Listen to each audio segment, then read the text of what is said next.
अरे अरे, कौन हो तुम और इस तरह मेरे ऑफिस के अंदर क्यों चली आ रही हो? और तुमने मेरे ऑफिस में अंदर आने से पहले किसी से परमिशन ली थी?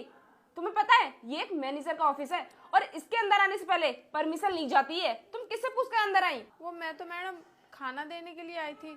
क्या खाना देने आई है? लेकिन किसको? मैंने तो किसी से नहीं बोला था खाना लाने के लिए। अरे मैडम, आप मुझे गलत समझ रही हैं। मैं ये खाना आपके लिए नहीं लाई हूँ, ये तो मैं अपने पति के लिए लेकर आई हूँ। अच्छा, तो तू अपने पति को खाना देने के लिए आई है।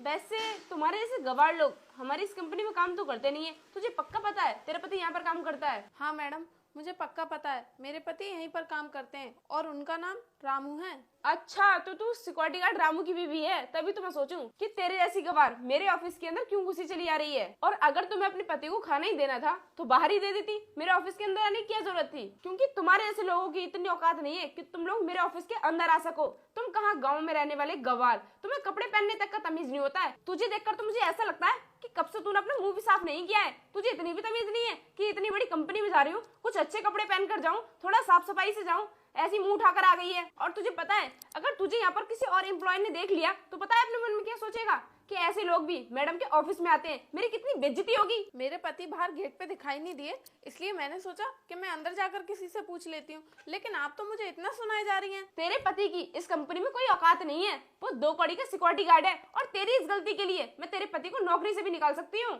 फिर तुम लोगों को 2 वक्त का खाना भी सही से नसीब नहीं होगा। इसलिए कह रही हूँ किसी के ऑफिस में घुसने से पहले 100 बार अच्छे से सोच लिया करो। मैडम, आप मुझे इतना क्यों सुनाई जा रही हैं? और ऐसी क्या गलती कर दी मैंने जो आप मेरे पति को नौकरी से निकालोगी? अब तो तूने अपनी हद पार कर दी है। अब किसी भी कीमत पर तेरा पति इस कंपनी में नौकरी नहीं करेगा। मैं अभी उसे बुलाती हूँ और धक्के मारकर इस कंपनी से बाहर निकालती हूँ। हेलो रामू, जल्दी से मेरे ऑफिस के अंदर आ।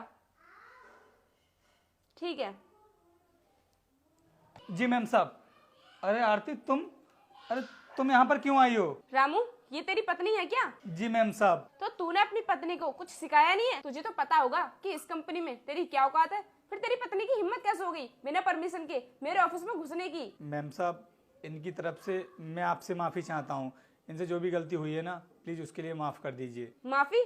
तुझे माफी नहीं मिलने वाली, क्योंकि तेरी वाइफ ने बहुत बड़ी गलती की है और इसके लिए मैं तुझे माफ नहीं करूंगी। अभी क्या भी मैं तुझे नौकरी से निकालती हूँ और कल से काम पर आने की कोई जरूरत नहीं है। नहीं मैम साहब, आप मेरे साथ ऐसा मत कीजिए। मैम चुप साहब, रहिए आप। आपसे मैंने कितनी बार कहा है कि आपको मेरे होते हुए किसी भी कंपनी में जॉब करने की कोई जरूरत नहीं है, लेकिन आप मेरी मानते ही कहाँ हैं? बोल तो ऐसे रही है जैसे घर के सारे खर्चे खुद उठा लेगी। बेटा तू एक हाउसवाइफ है और हाउसवाइफ बनकर रहे ना तो ही अच्छा है। मैडम, मैंने इस प्रोजेक्ट की सभी फाइल्स ऑनलाइन सेंड कर